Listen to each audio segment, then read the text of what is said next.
नमस्कार साथियों, मैं मनीष भारती संस्कृति आईएएस प्लेटफॉर्म पर आप सभी का स्वागत करता हूं। साथियों, जैसा कि आप जानते हैं, यूपीएससी प्रारंभिक परीक्षा 2026 को ध्यान में रखते हुए हम लोग पिछले 1.5 वर्ष के करंट अफेयर्स का रिवीजन कर रहे हैं। और पॉलिटी विषय के साथ मैं आता हूं। मेरे जो पढ़ाने का तौर तरीका है आप समझ चुके होंगे पिछले कुछ लेक्चर को देख करके कि हम पॉलिटी में करंट अफेयर्स तो पढ़ेंगे ही, इसके अलावा जो स्टैटिक्स का पोर्शन होगा उस पर फिर चलेंगे। क्योंकि पॉलिटी का अगर आप प्रश्न का नेचर देखें, यूपीएससी का पीवाईक्यू देखें अगर, तो आपको यही समझ में आएगा कि पॉलिटी में ऐसे ही प्रश्न पूछे जाते हैं कि अगर स्टेटमेंट बनाने दे दिया तो एक स्टेटमेंट करंट अफेयर से दे देगा और एक जो है स्टैटिक्स दे देगा। तो आपको दोनों ही चीजों की समझ होनी चाहिए इस प्रश्न को सॉल्व करने के लिए, ठीक है। तो पढ़ेंगे भी उसी तौर तरीके से। अब चलिए आगे बढ़ जाते हैं, एक एक टॉपिक लेकर के देखते हैं जो चर्चा रहा है। जो पर्सनालिटी राइट्स को लेकर के आपने बात सुना होगा, यानी कि व्यक्तिगत अधिकार, ये काफी चर्चा में रहा है पिछले 1-1.5 साल में। आपने सुना होगा बहुत सारे एक्टर एक्ट्रेस जो हैं वो विभिन्न हाई कोर्ट तक गए, सुप्रीम कोर्ट तक गए और उन्होंने कहा कि उनकी जो पर्सनालिटी है उसके साथ छेड़छाड़ किया जा रहा है, तो उनका जो राइट्स है उसको अक्षुण्ण बनाए रखा जाए। तमाम ऐसे फिल्म स्टार के विषय में आपने सुना होगा, क्रिकेटर के विषय में सुना होगा। और खास करके जब से ये साथियों एआई की बात की जा रही है, यानी कि आर्टिफिशियल इंटेलिजेंस की, तब और ये शंका बढ़ गया है। हाल ही में दिल्ली उच्च न्यायालय ने एक फैसला दिया। उस फैसला के माध्यम से सदगुरु जग्गी वासुदेव के व्यक्तिगत अधिकारों को आर्टिफिशियल इंटेलिजेंस के जरिए जो है दुरुपयोग से सुरक्षित किया गया है। यानी कि इनकी तस्वीरों के साथ या फिर चूंकि ये एक धार्मिक गुरु हैं, तो ये जो प्रवचन या कुछ उपदेश देते हैं उसको आर्टिफिशियल इंटेलिजेंस से किसी और भाव में प्रस्तुत करना लोगों के समक्ष, इन सब चीज़ों को लेकर के इन्होंने शिकायत किया था। और फिर वहाँ पर दिल्ली हाई कोर्ट ने इन सब चीज़ों को लेकर के बातें की, इनके अधिकार को सुरक्षित किया। अब सबसे पहले प्रश्न ये होता है कि व्यक्तिगत अधिकार क्या है, इसका डेफिनेशन आपको पता होना चाहिए, क्योंकि प्रश्न यहां से बन सकता है। अब देखिए, अगर डेफिनेशन की बात करेंगे तो जाहिर सी बात है, शब्द पर ध्यान दीजिए, क्या कहा गया है? व्यक्तिगत अधिकार, यानी कि अधिकार ऐसा, जो राइट्स ऐसा है जो खुद से संबंधित है ना। अब खुद से संबंधित हमारे साथ बहुत सारी चीज हो सकता है।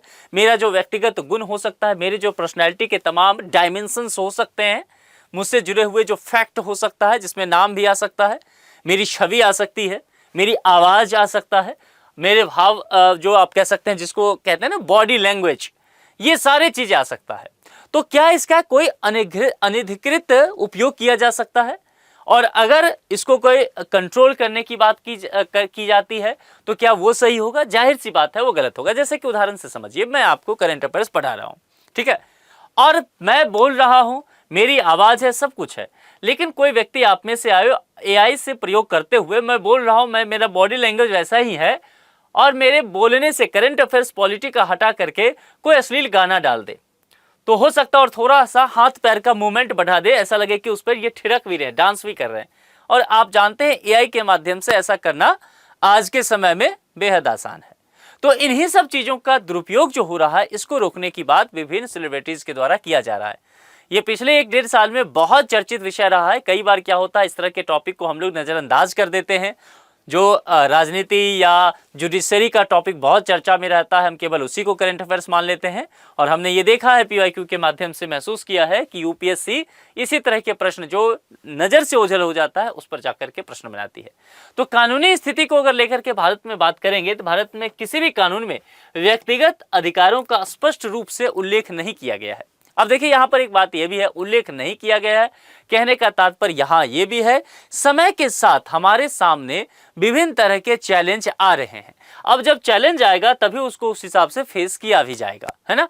तो यहां पर घटक जो देखेंगे, पब्लिसिटी का अधिकार। अब यहां से कुछ लॉ है, कुछ बातें हैं, उसको मैं चाहूंगा कि आप नोट कर लीजिए। जैसे कि ट्रेडमार्क अधिनियम 1999, ठीक है, ये चर्चा में रहेगा। इसके अलावा कॉपीराइट अधिनियम 1957, इसका आंशिक रूप से यह शासित होगा।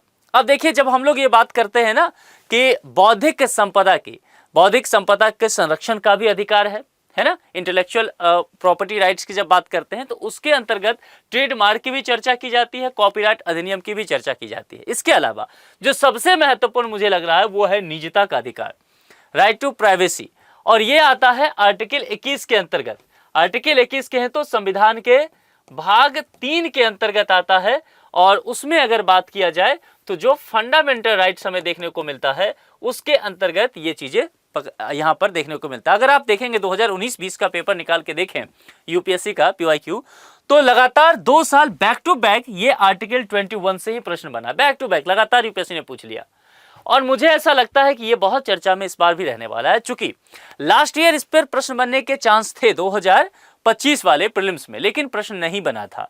चूंकि इन्वायरमेंट के जो कुछ इश्यूज हैं सुप्रीम कोर्ट ने उसको विस्तारित करते हुए आर्टिकल 21 का हिस्सा मान लिया था, फंडामेंटल राइट्स के अंतर्गत सिटीजन्स के लिए दिया। तो उम्मीद था कि उस बार ही प्रश्न बन जाएगा, लेकिन नहीं बना। इस बार इस पर बहुत चांसेस हैं, काफी चर्चा फिर से अनुच्छेद 21 का होता हुआ नजर आ रहा है। ठीक है, इसके अलावा जो केस एक है पुट्टास्वामी मामला 2017 का, तो यह मामला भी ध्यान रखिएगा। अगर निजता से संबंधित कुछ चीजें आता है तो यहां पर आपके पास ये चीजें पता होना चाहिए। इसके अलावा कुछ और न्यायिक निर्णय की बात करते हैं जो इसी टॉपिक से संबंधित है, जैसे कि रजनीकांत बनाम वर्षा प्रोडक्शन 2015।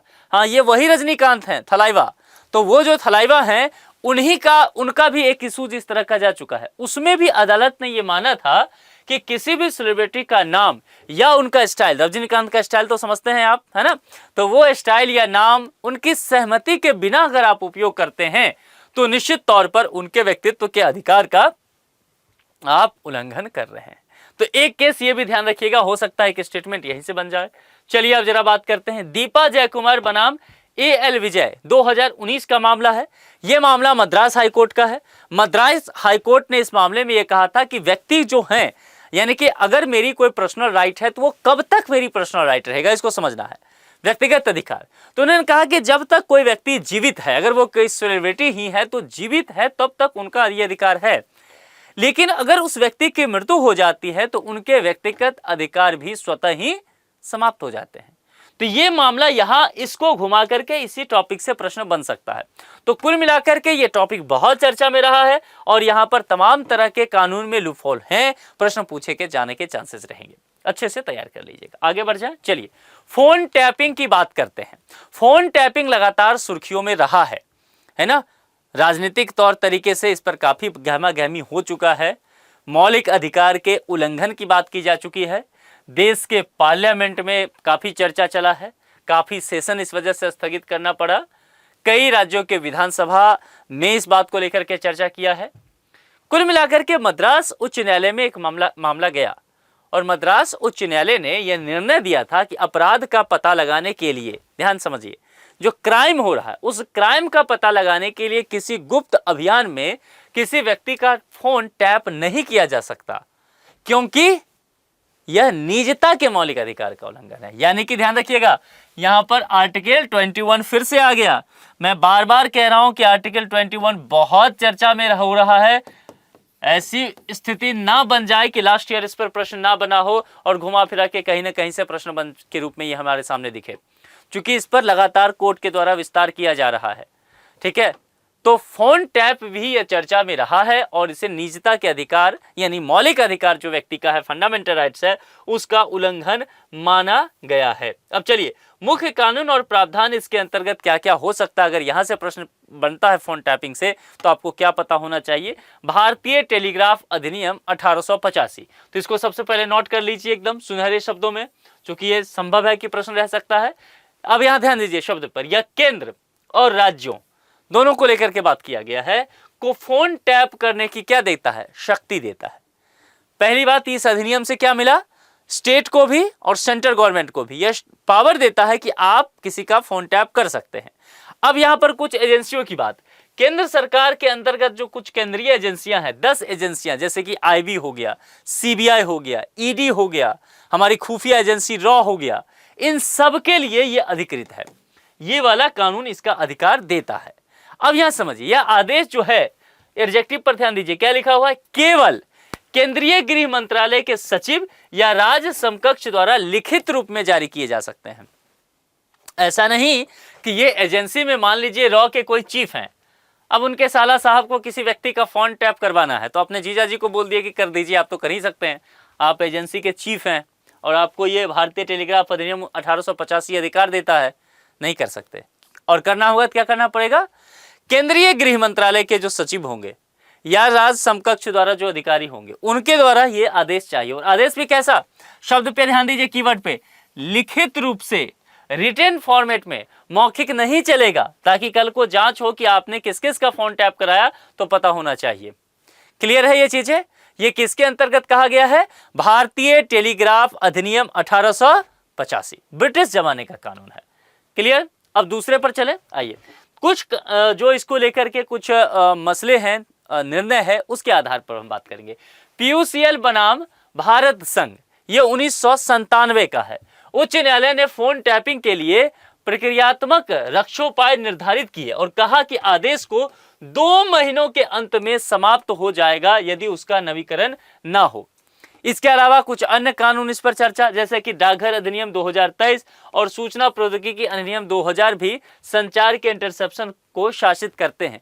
कुल मिलाकर के मुद्दा इतना भर आपको ध्यान रखना है कि अगर फोन टैपिंग से रिलेटेड कुछ प्रश्न पूछा जाए तो आपको 2-3 कानून के विषय में पता होना चाहिए। एक तो होना चाहिए भारतीय टेलीग्राफ अधिनियम 1885। इस कानून के बाद अगर केस पूछा जा सकता है तो पीयूसीएल वर्सेज जो है संघ का पूछा जाएगा। तो ये आपको ध्यान रखना है, 1997 का रहा है। अन्य कानून में डाकघर अधिनियम 2003 और इसके अलावा सूचना प्रौद्योगिकी अधिनियम, ये कब का रहा है? 2000 का। तो कुल मिलाकर के ये कुछ चीजें आपको पता होनी चाहिए, यहां से प्रश्न रह सकता है। अब चलिए तीसरे मुद्दे पर चलते हैं। तीसरा मुद्दा क्या है? नार्को को लेकर के चर्चा है। नार्को फिर से बहुत चर्चा में है, नार्को परीक्षण। अब इसको लेकर के हमेशा ही विवाद रहा है, इसको लेकर के इथिकल कंसर्न भी रहता है ना, तमाम तरह के कानूनी दावपेच रहते हैं। इसको ट्रुथ सीरम कहा जाता है, यानी कि अगर मान लीजिए कोई अपराधी है, वह झूठ बोल रहा है, तो उसका क्या किया जाएगा? नार्को टेस्ट अगर किया जाए तो संभव है कि वह अचेतन अवस्था में सही सही बातें सत्य बोलने लग जाए। तो इसी को नार्को टेस्ट यानी कि ट्रुथ सीरम कहा जाता है।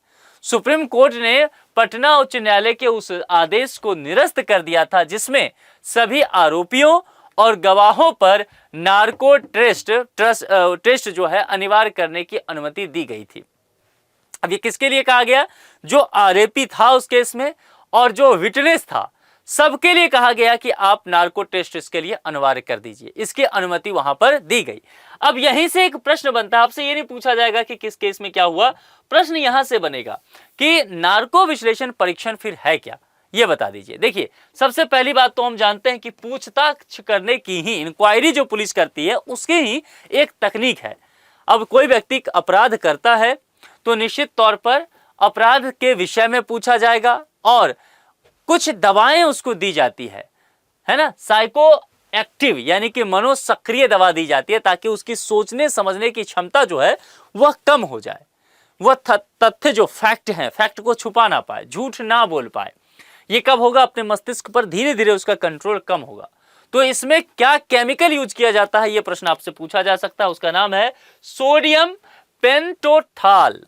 सोडियम पेंटोथाल या इसी प्रकार की जो दवा होगी वह समान एंथेसिया जो यानी कि सर्जरी वगैरह होता है उसमें भी काम में आता है।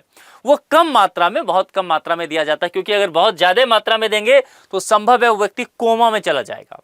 तो इस बात का भी ध्यान दिया जाता है, पूरी मेडिकल टीम के समक्ष ये कार्य किया जाता है कोर्ट के आदेश के बाद। ऐसे नहीं किया जा सकता है, पुलिस अपने तरफ से ट्रूथ सीरम का इस्तेमाल नार्को टेस्ट नहीं कर सकती है, ध्यान रखना है।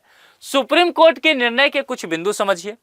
यह कहा गया, यह निर्णय सेल्वी बनाम कर्नाटक राज्य, ये बहुत फेमस केस है 2010 का। इस मामले में दिए गए अवलोकनों पर आधारित थी जिसमें नार्को विश्लेषण और पॉलीग्राफ टेस्ट की संवैधानिक वैधता पर विचार किया गया था। तो नार्को से संबंधित मामला है, सेल्वी बनाम कर्नाटक राज्य 2010 का जो केस है, इसको ध्यान रखिएगा। आगे, अनैच्छिक नार्को टेस्ट असंवैधानिक है। अब समझिए ये क्या कहा गया इस फैसले के अंतर्गत, इसमें कुछ बातों को कि अनैच्छिक नार्को टेस्ट की क्या कंडीशन होगा, स्वैच्छिक परिस्थिति अगर परीक्षण होता है तो क्या स्थिति रहेगा, स्वैच्छिक परीक्षण होता है तो उसके लिए कुछ टर्म एंड कंडीशन होने चाहिए, उसमें क्या कहा गया है, ये तमाम चीज हम यहां पर देखने की कोशिश करेंगे। सबसे पहले अनैच्छिक नार्को टेस्ट, तो सबसे पहले यही कह दिया कि ये तो असंवैधानिक ही है, इच्छा के विरुद्ध आप जा नहीं सकते और यह भारतीय संविधान के अनुच्छेद 20(3) आत्म अभियोग से संरक्षण का उल्लंघन करता है। अब यह क्या है, ध्यान से समझिए, फंडामेंटल राइट, संविधान के भाग 3 की चर्चा किया गया है, मौलिक अधिकार है। इसके अलावा उससे ठीक आगे चलेंगे, अनुच्छेद 21 भी पहुंच गया है, और 21 पहुंचने का मतलब हो गया जीवन का अधिकार, राइट टू लाइफ की बात कर दिया। तो जीवन और व्यक्तिगत स्वतंत्रता का भी अधिकार हो गया, यह भी फंडामेंटल राइट हो गया। तो कहा गया इस स्थिति में अनैच्छिक नार्को टेस्ट होता है, तो आर्टिकल 20 सब क्लॉज 3 और article 21 right to life with dignity, इसका भी आप हनन कर रहे हैं। समझ गए? यानी कि किसी भी व्यक्ति को उसकी इच्छा के विरुद्ध नार्को टेस्ट के लिए पुलिस बाध्य नहीं कर सकती है। तो कोई व्यक्ति आपके आसपास हो, किसी भी मुसीबत में फंस जाए, पुलिस अगर नार्को टेस्ट कहने जाए तो आपकी परमिशन लेनी पड़ेगी, नहीं तो आपके फंडामेंटल राइट्स का उल्लंघन हो रहा है। ठीक है, और ये तमाम पुलिस पर जितने भी उससे जुड़े होंगे कार्रवाई हो जाएगा। तो अनैच्छिक परीक्षण से प्राप्त जानकारी साक्ष्य के रूप में स्वीकार भी कोर्ट नहीं करेगी। मान लीजिए आपसे नहीं पूछा गया, तुरंत सीरम आपको दे दिया गया पुलिस के द्वारा, तो सबसे पहले पुलिस पे तो कार्रवाई हो ही जाएगा कि आपने किस तरह से इनकी बिना स्वीकृति के ये जांच कर कैसे लिया। दूसरी बात, यहां पर इस बात को लेकर के भी बात की जाएगी कि आपने जो जानकारी दिया है, मान लेते हैं कुछ सच भी बोला है आपने, जो आप चेतन अवस्था में नहीं बोल रहे थे, तब भी अदालत उसको साक्ष्य के रूप में नहीं लेगी अगर आप बोल देते हैं कि आपने सहमति नहीं दिया था। तो मामला क्लियर? ये क्या है? अनैच्छिक नार्को टेस्ट की स्थिति में असंवैधानिक। ठीक, आगे बढ़ जाते हैं। अब यहां पर स्वैच्छिक परीक्षण की स्थिति देखते हैं। अगर स्वैच्छिक रूप से सहमति दे दिया जाता है किसी व्यक्ति के द्वारा कि आप मेरा नार्को टेस्ट करा लीजिए, उसमें आवश्यक सुरक्षा उपायों के साथ किए गए परीक्षणों की रिपोर्ट को सीधे साक्ष्य के रूप में स्वीकार नहीं किया जा सकता। ध्यान से समझिए, सबसे पहले आवश्यक सुरक्षा उपाय तो करने ही होंगे। ठीक, और उसमें भी कहा गया है कि इसको सीधे साक्ष्य के रूप में स्वीकार नहीं किया जाएगा। क्या क्या? ठीक है, देखिए, परीक्षण के दौरान जो भी जानकारी प्राप्त होगा, यानी कि व्यक्ति अचेतन अवस्था में है, सोचने समझने की शक्ति क्षीण हुआ है, कम हुआ है, उसके दौरान वो जानकारी जो दिया जा रहा है, उस आधार पर यदि कोई स्वतंत्र तथ्य प्रमाण मिलता है तो उसे भारतीय साक्ष्य अधिनियम 1872 के अंतर्गत स्वीकार किया जा सकता है। ठीक है, अब यहां पर यह चेंज हो चुका है। यह सिद्धांत बाद में मामलों जैसे विनोद कुमार बनाम मध्य प्रदेश राज्य में भी दोहराया गया। तो स्वैच्छिक परीक्षण की स्थिति में यह कहा गया, इसमें कुछ टर्म एंड कंडीशन जोड़ दिए गए। आरोपी की स्पष्ट और सूचित सहमति आवश्यक है, यानी कि इन्फॉर्म्ड कंसेंट होना चाहिए। स्पष्ट तौर पर यह पता होना चाहिए कि आरोपी ने सहमति दिया है। आरोपी को यह विकल्प भी दिया जाएगा कि वह चाहे तो इस परीक्षण से इनकार कर सकता है, उस पर दबाव नहीं बनाया जा सकता है कोर्ट के द्वारा भी। सहमति जो है, अगर वो सहमति देता भी है तो न्यायिक मजिस्ट्रेट के समक्ष दर्ज होगा, पुलिस के समक्ष नहीं। परीक्षण के दौरान विधिक प्रतिनिधि यानी कि वकील, उसकी उपस्थिति भी क्या होनी चाहिए? अनिवार्य होनी चाहिए। और पूरी प्रक्रिया चिकित्सा और कानूनी मानकों के अनुसार होनी चाहिए, क्योंकि मैंने कहा ना, इसका जरा सा डोज बढ़ा कि संभव है कि व्यक्ति कोमा में चला जाए। तो ये टॉपिक बहुत चर्चा में रहा है ना। और हाईकोर्ट के डिसीजन को कैंसिल किया गया था सुप्रीम कोर्ट के द्वारा, पटना हाईकोर्ट के डिसीजन को। नार्को टेस्ट पहले भी चर्चा में रहता रहा है, तो इसको जरा विस्तार से समझ लीजिएगा। ठीक है, अब आते हैं अनुच्छेद 21 से। जैसा कि मैंने पहले भी कहा कि बहुत सारे ऐसे मुद्दे मुझे देखने को मिला है, तो मैंने क्या किया, बहुत सारे चीजों को एक साथ आपको यहां पर दे दिया है। अनुच्छेद 21 से संबंधित कुछ चीजें हैं, क्योंकि यहां से प्रश्न रहे तो आपको छूटना नहीं चाहिए। तो इससे संबंधित कुछ इशूज है, उसको हम समझने की कोशिश करेंगे। ठीक है, अब एक एक करके सबसे पहले देखें क्या कह रहा है। समावेशी डिजिटल पहुंच, यानी कि समझिए, जैसे इकोनॉमी हम पढ़ते हैं तो उसमें क्या कहते हैं, समावेशी विकास। समावेशी विकास का कहने का क्या तात्पर्य है? अंतिम पंक्ति के अंतिम व्यक्ति जो है उस तक विकास की रफ्तार पहुंच जाए, उसको भी योजनाओं का लाभ मिल जाए। समावेशी विकास, सीधे शब्दों में कहें तो सबका साथ सबका विकास, ये बातें हैं। तो यहां पर इसको समावेशी डिजिटल पहुंच में कहा गया। आज के समय में हम क्या हो रहे हैं, टेक्नोलॉजी के एरा में जी रहे हैं, है ना। अब टेक्नोलॉजी की एरा में जी रहे हैं, तो अब देखिए, अभी तक क्या होता था, साक्षरता की केवल बात करते थे, लिटरेसी की। अब हम डिजिटल लिटरेसी की बात कर रहे हैं। हम ये देख रहे हैं कि कौन व्यक्ति डिजिटल रूप से साक्षर नहीं है। समय बदल गया ना, तो यहां पर ये जो बात किया गया है वो डिजिटल पहुंच की बात की गई कि सभी व्यक्ति तक डिजिटल पहुंच होना चाहिए। यह अनुच्छेद 21 का विस्तृत आयाम है, सुप्रीम कोर्ट ने इसका भी विस्तार कर दिया। तो हाल के वर्षों में सर्वोच्च न्यायालय ने यह स्पष्ट किया है कि जीवन और व्यक्तिगत स्वतंत्रता का अधिकार यानी कि अनुच्छेद 21 का दायरा केवल भौतिक अस्तित्व तक अब सीमित नहीं है, बल्कि इसमें गरिमामयी जीवन के लिए आवश्यक डिजिटल संसाधनों तक पहुंच भी शामिल है। आज के समय में अगर डिजिटल संसाधन आपके पास नहीं है तो निश्चित तौर पर आप दुनिया के बहुत बड़े जो घटनाक्रम हो रहे हैं, जो कार्यक्रम हो रहे हैं, उससे दूर हो जा रहे हैं। तो इसके पहुंच को भी बात की गई है। डिजिटल अधिकारों से जुड़े कुछ बिंदु हैं। डिजिटल साक्षरता और ई गवर्नेंस, जैसा कि मैंने पहले भी कहा कि अब डिजिटल साक्षरता की बात हो रही है और कहा जा रहा है ई गवर्नेंस, यानी कि आप कह सकते हैं इंटरनेट के माध्यम से आपको तमाम सुविधाएं एक सिटीजन को जो स्टेट प्रोवाइड कराता है। हिमाचल प्रदेश का केस देखेंगे। हिमाचल प्रदेश उच्च न्यायालय ने 2016 में देखा जाए ई-केवाईसी व्यवस्था को सुविधाजनक बताते हुए एक निर्देश दिया था और उस निर्देश में कहा था कि वैकल्पिक व्यवस्था उपलब्ध कराई जाए ताकि कोई नागरिक वंचित ना रह जाए। क्योंकि इन्हीं सब चीज़ों को देखते हुए कि बहुत सारे लोगों के पास डिजिटल साक्षरता नहीं है और एक शब्द निकल के आया डिजिटल डिवाइड। डिजिटल डिवाइड कहने का तात्पर्य है कि एक व्यक्ति जो है वह इंटरनेट, आप जैसे मुझसे पढ़ रहे हैं तो इंटरनेट के माध्यम से पढ़ रहे हैं, और एक व्यक्ति जो है उसके पास इंटरनेट की सुविधा है ही नहीं, है ना। जिस गांव में ये रह रहे हो, जहां पर इलेक्ट्रिसिटी ना हो, तमाम तरह की असुविधाएं हो सकता है, इंफ्रास्ट्रक्चर की कमी हो सकती है, जिस वजह से वो इस तरह के लेक्चर लेने से वंचित रह जाए। तो इसी को डिजिटल विभाजन कहा गया है।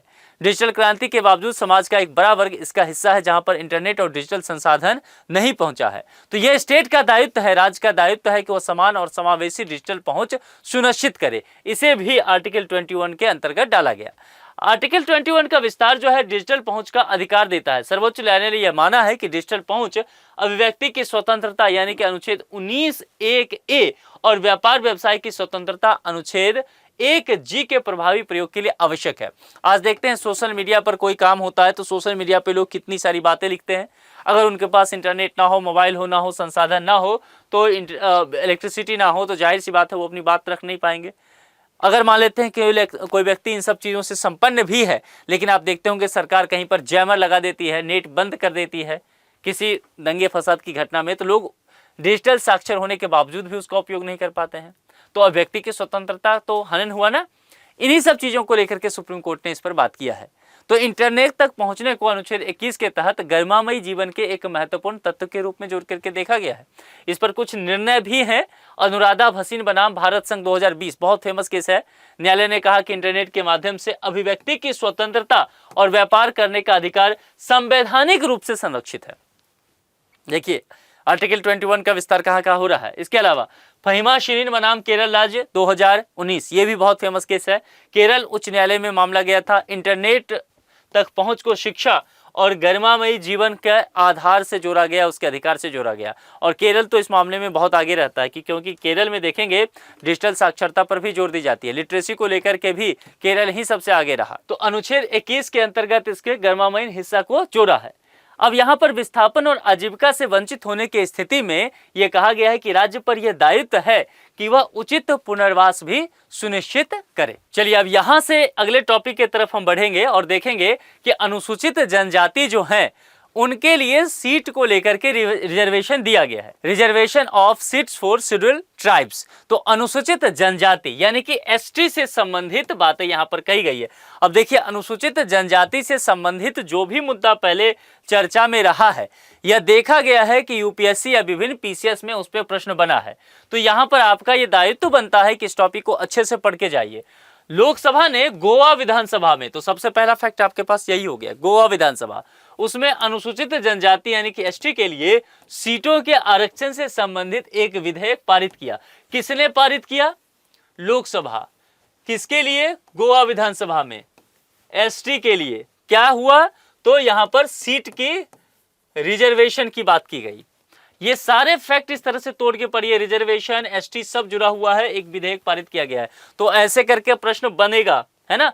अनुसूचित जनजाति जाति के लिए आरक्षण का संवैधानिक आधार क्या है? अगर यहाँ पर बात किया जाए भारतीय संविधान के अंतर्गत, तो संविधान का अनुच्छेद 332 राज्यों की विधानसभाओं में अनुसूचित जातियों यानी कि शेड्यूल कास्ट, अनुसूचित जनजातियों यानी कि शेड्यूल ट्राइब के लिए सीटों के आरक्षण का प्रावधान करता है। तो सबसे पहले कहां चलेंगे? अनुच्छेद 332 राज्यों की विधानसभाओं को लेकर के बात किया गया है। यहां पर अनुसूचित जाति यानी कि एससीज को लेकर के और अनुसूचित जनजाति यानी कि एसटीज के लिए बात किया गया है, सीटों के आरक्षण का प्रावधान किया जाएगा अनुच्छेद 332 के द्वारा। मामला क्लियर?